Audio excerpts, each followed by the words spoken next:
Section 1. You will hear a woman calling an animal park to inquire about a job.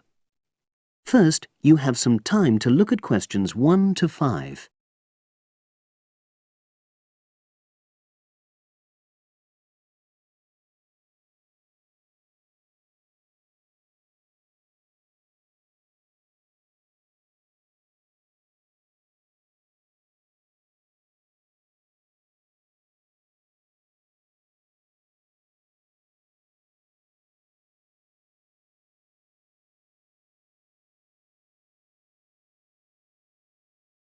You will see that there is an example which has been done for you.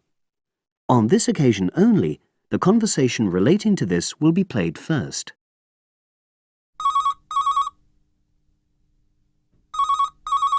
Pinder's Animal Park, hello.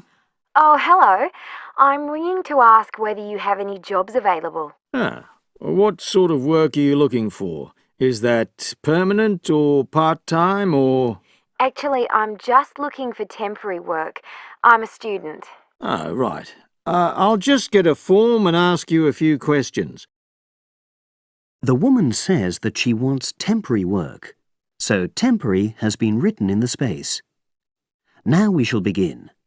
You should answer the questions as you listen, because you will not hear the recording a second time. Listen carefully and answer questions 1 to 5.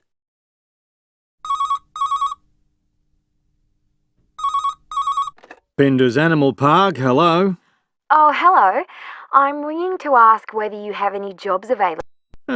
What sort of work are you looking for? Is that permanent or part-time or...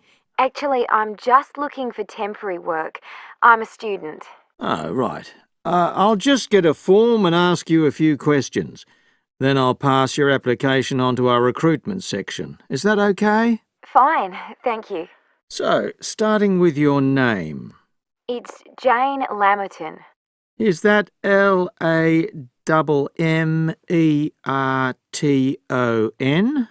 There's only one M in it. Oh, right. And your address? It's 42 West Lane. Right. And is that in Exeter? Yes. Okay. And can you give me your mobile phone number?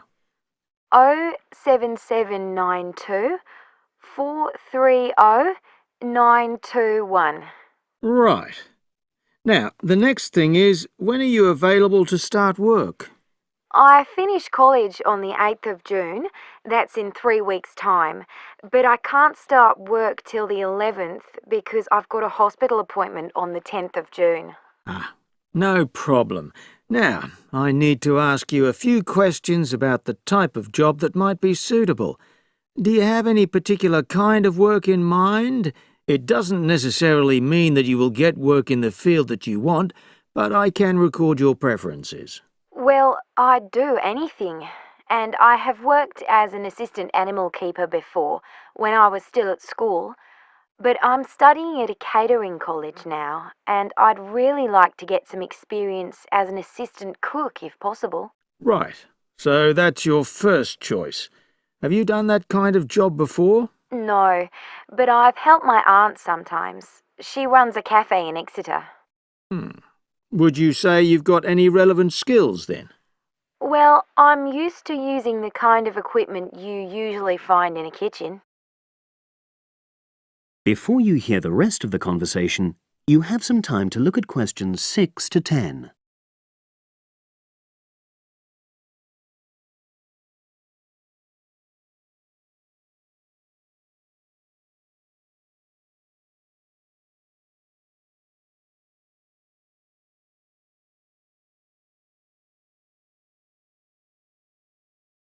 Now listen and answer questions 6 to 10. Okay. And I know you're still studying, but do you already have any qualifications related to that kind of work? A hygiene qualification, for example? I haven't, no, but I've got a certificate in food handling. I did it before I decided to become a full-time student. Fine. Okay. That means you wouldn't need any specific training if you did get the kind of work you wanted. But you'd have to do a short course on first aid. All our new employees do that. It just takes half a day, and most people find it generally useful. Oh, yes, I'm sure it is. Well, that's about it, really. Just one last thing. Can you give me the name of someone who would give you a reference, like a previous employer or... Oh, yes. You can put Dr. Ruth Price. Okay. Is that one of your college lecturers? She's my college tutor. She's known me for over 2 years, and I'm sure she wouldn't mind. In fact, she's given me a reference before. Fine. We'd probably contact her by phone. Do you happen to know her number? I've got it on my phone, yes. It's 0208 685 114. That's a landline. Good. Well, as I say, I can't promise anything, but I'll pass your application on, and you should hear in a few days. Is there anything else? Just one thing. I suffer from a particular type of colour blindness, and sometimes employers have to make special arrangements for that. Okay, I'll make a note of that. It won't be good that you've made us aware of it. You can provide us with more details if you're offered a job. Okay. Thanks very much. Bye. Bye. That is the end of section 1. You now have half a minute to check your answers.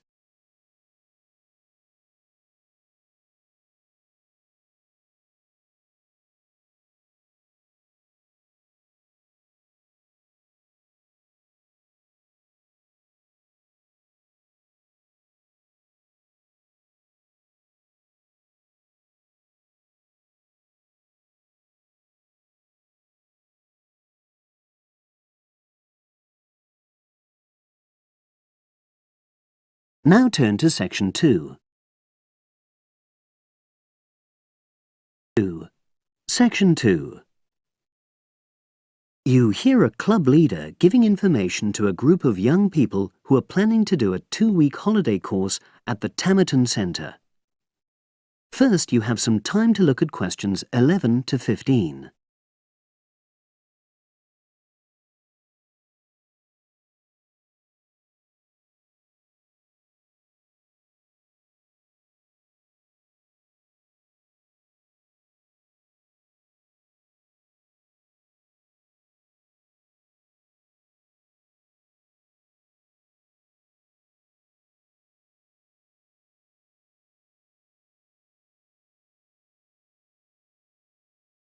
Now listen and answer questions 11 to 15. Hello, everyone. I've been asked to talk to you this afternoon about next month's trip to Tamerton Study Center for the 2-week course. Now, some of the things I'm going to say you may have already heard or read about, but I think it's important to emphasize a few key points. First of all, it's worth reminding you why Tamerton was set up in the first place, in the late 1960s. That was really before all the concern with preserving the environment, which everyone talks about these days. The idea was simply to get people out of the cities and into the country and to find out that just being outdoors can be very rewarding. This is not going to be a holiday in the usual sense. It's called an adventure course because you'll really be stretched to your limits, but that in itself can be a positive thing. The group I took last year, for example, said that although they actually felt pretty weak and exhausted all the time, it really made them learn a lot about themselves and increased their confidence. And in the end, that's the most important thing. Now, all of you knew about policies at Tamerton before you signed up for it, so you know that in many ways it's quite old-fashioned. You don't have a lot of choice in what you do. But something which I think makes the place so special is that you get to try so many different things every day. For instance, one day you'll do climbing, and the next you'll be surveying rock pools. It's not intended that you become an expert in any of them, It's more like a taster, which you can follow up if you want. And there isn't a lot of free time. Organized activities and talks, etc., go on until 9 p.m., and lights go out at 11 p.m. There are table tennis tables with all the equipment and board games, though I have to say the pieces often go missing, so it's a good idea to take your own. There's a DVD player with a good selection of films suitable for this age group, so don't take yours. Bedtime at 11 p.m. is strictly enforced, and there's a good reason for this. You're all under 18, and we organizers need to know that all group members are accounted for in the house as we close for the night. And of course, you'll be so exhausted anyway that you'll be too sleepy to want to cause any trouble. Now you have some time to look at questions 16 to 20.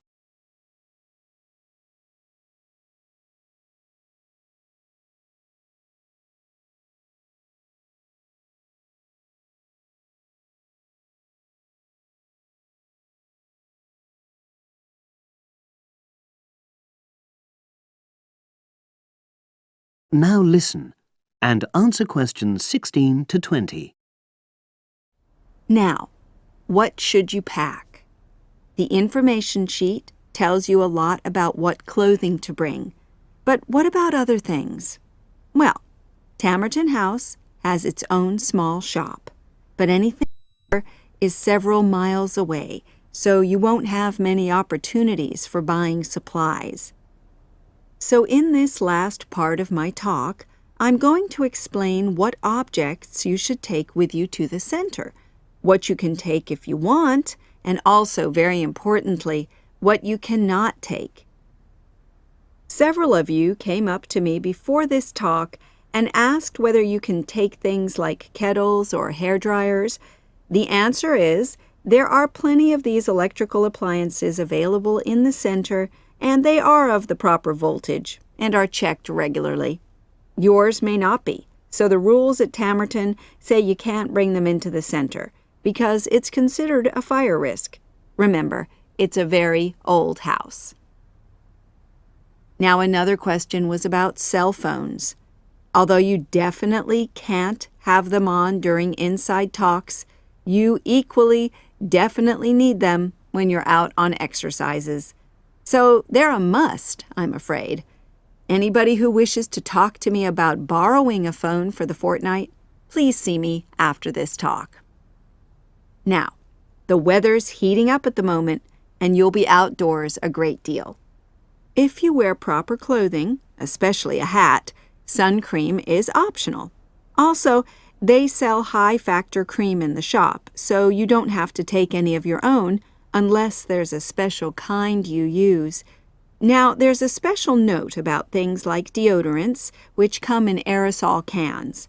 I need to tell you that these are banned in the center because apparently they have the habit of setting off the fire alarms.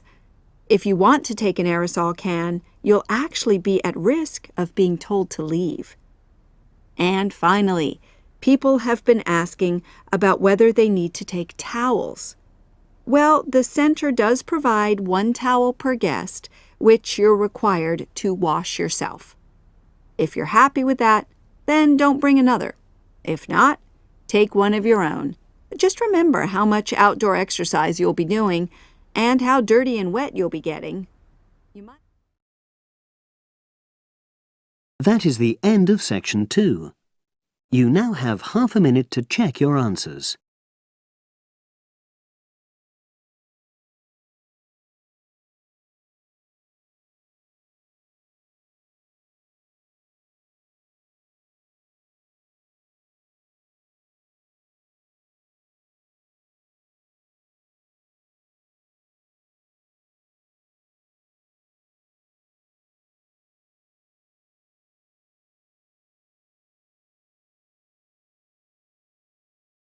Now turn to section 3.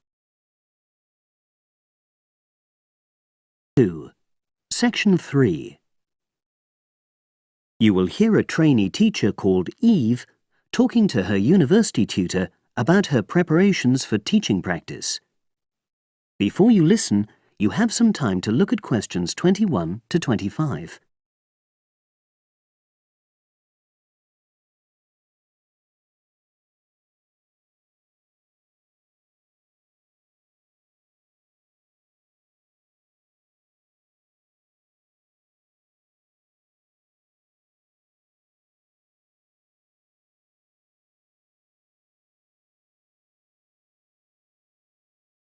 Now listen and answer questions 21 to 25. Hello, Eve. Come in and sit down. How's it going? Fine, thanks. I'm looking forward to my teaching practice next week. Good. Now, you've got 2 classes, haven't you? Year 3 and Year 6. Have you done your lesson plans? Well, I've decided to take the topic of renewable energy. I haven't done a lesson plan for Year 6 yet, but I thought I'd base their lesson on an example of very simple technology. So I've brought this diagram to show you. I got it from the internet. Let's see. A biogas plant. So this is equipment for producing fuel from organic waste. Yes. The smaller container on the left is where you put the waste you've collected. Right, and from there it's piped into the larger tank. That's right. And that's slurry on the base of the larger tank. Right. And what exactly is slurry? It's a mixture of organic waste and water. So is that pipe at the bottom where the water comes in? Yes, it is. As the slurry mixture digests, it produces gas, and that rises to the top of the dome. Then, when it's needed, it can be piped off for use as fuel in homes or factories. It's very simple. I suppose there's some kind of safety valve to prevent pressure build-up? That's the overflow tank. That container on the right. As the slurry expands, some of it flows into that, and then once some of the gas has been piped off, the slurry level goes down again, and the overflow tank empties again. I see. Well, I think that's suitably simple for the age level it's for. I look forward to seeing the whole lesson plan. Thanks.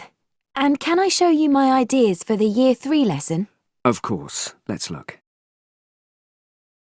Before you listen to the rest of the conversation, you have some time to look at questions 26 to 30.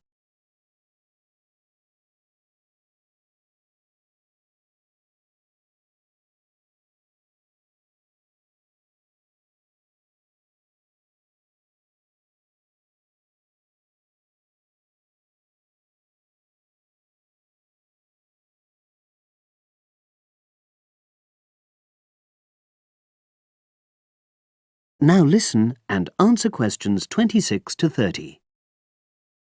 I thought I'd introduce the topic by writing the word energy on the board and reinforcing the spelling and the pronunciation. Then I'll do a little mime, run on the spot or something, to convey the sense. I'd keep it brief at this stage. Yes, I will. Then I'll wipe the word off and write the question, where does energy come from? And see what the pupils come up with. Fine. I'd suggest that you just brainstorm at this stage and don't reject any of their suggestions. Yes, that's what I was going to do. Then I've produced a set of simple statements like, energy makes cars move along the road, and energy makes our bodies grow. There are 8 altogether. Are you going to give them out as a handout or write them up on the board? First, them up on the board, and then I'll read them out loud. And I'll get the pupils to copy them out in their notebooks. I'll also ask them to think up one more similar statement by themselves and add it to the list. Good idea. After that, I thought I'd vary things a bit by sticking some pictures up of things like the sun and plants and food and petrol and a running child. And I'll get the pupils to work out what order the pictures should come in terms of the energy chain. I think that's a very good idea. You could move the pictures around as the pupils give you directions. Yes, I think they'd enjoy that. And to finish off, I've made a gap fill exercise to give out. They'll be doing that individually, And while they're writing, I'll walk round and check their work. Good. And have you worked out the timing of all that? It'll probably take you right through to the end of the lesson. That is the end of section 3. You now have half a minute to check your answers.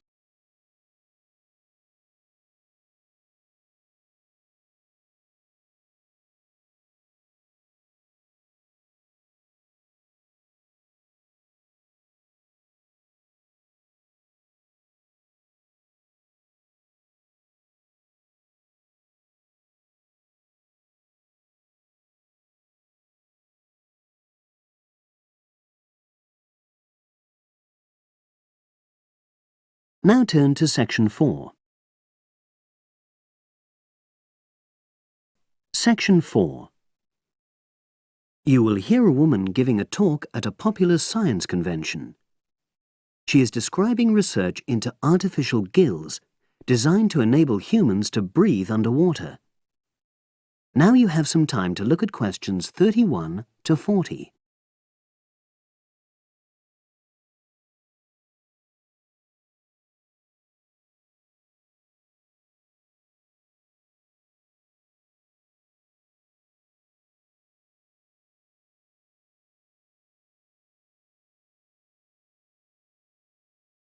Now listen and answer questions 31 to 40. In my talk today, I'll be exploring the idea of artificial gills. I'll start by introducing the concept, giving some background and so forth, and then I'll go on to explain the technological applications, including a short, very simple experiment I conducted. Starting with the background. As everyone knows, all living creatures need oxygen to live. Mammals take in oxygen from the atmosphere by using their lungs, and fishes take oxygen from water by means of their gills, which of course in most fishes are located either side of their head. But human beings have always dreamt of being able to swim underwater like the fishes, breathing without the help of oxygen tanks.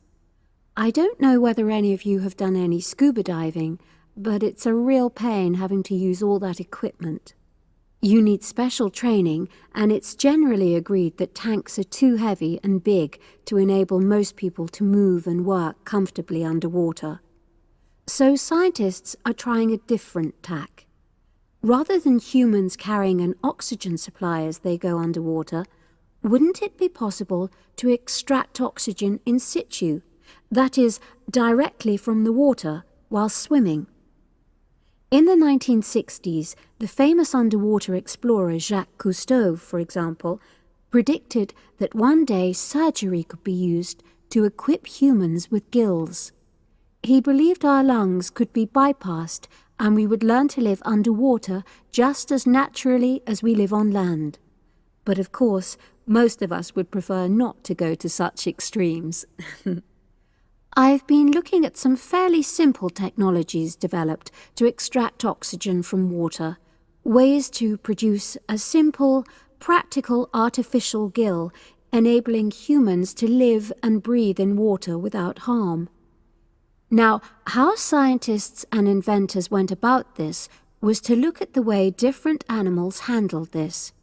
Fairly obviously, they looked at the way fishes breathe, but also how they move down and float up to the surface using inflatable sacs called swim bladders.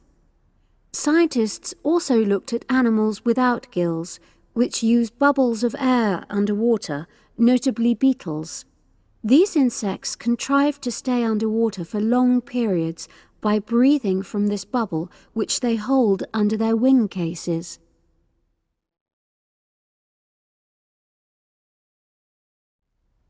By looking at these animal adaptations, inventors began to come up with their own artificial gills. Now, making a crude gill is actually rather easy, more straightforward. You take a watertight box, which is made of a material which is permeable to gas, that is, it allows it to pass through inwards and outwards. You then fill this with air, fix it to the diver's face, and go down underwater. But a crucial factor is that the diver has to keep the water moving so that water high in oxygen is always in contact with the gill, so he can't really stay still. And to maximize this contact, it's necessary for your gill to have a big surface area. Different gill designers have addressed this problem in different ways, but many choose to use a network or lattice arrangement of tiny tubes as part of their artificial gills. Then the diver is able to breathe in and out. Oxygen from the water passes through the outer walls of the gill, and carbon dioxide is expelled. In a nutshell, that's how the artificial gill works. So, having read about these simple gill mechanisms, I decided to create my own. I followed the procedure I've just described, and it worked pretty well when I tried it out in the swimming pool. I lasted underwater for nearly 40 minutes. However, I've read about other people breathing through their gill for several hours. So the basic idea works well, but the real limitation is that these simple gills don't work as the diver descends to any great depth because the pressure builds and a whole different set of problems are caused by that. Research is being done into how these problems might be overcome, but that's another story, which has to be a subject of another talk. Despite this serious limitation, many people have high hopes for the artificial gill, and they think it might have applications beyond simply enabling an individual to stay underwater for a length of time. For example, the same technology might be used to provide oxygen for submarines, enabling them to stay submerged for months on end without resorting to potentially dangerous technologies such as nuclear power. Another idea is to use oxygen derived from the water as energy for fuel cells. These could power machinery underwater, such as robotic devices. So, in my view, this is an area of technology with great potential. Now, if anyone has any questions, I'd be happy to answer. Yes, lady at the back. That is the end of section 4. You now have half a minute to check your answers.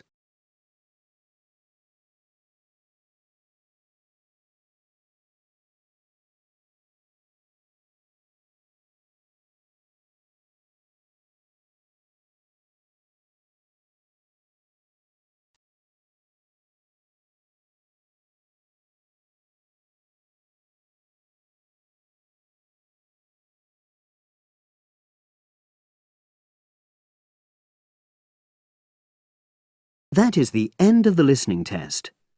You now have 10 minutes to transfer your answers to the separate answer sheet.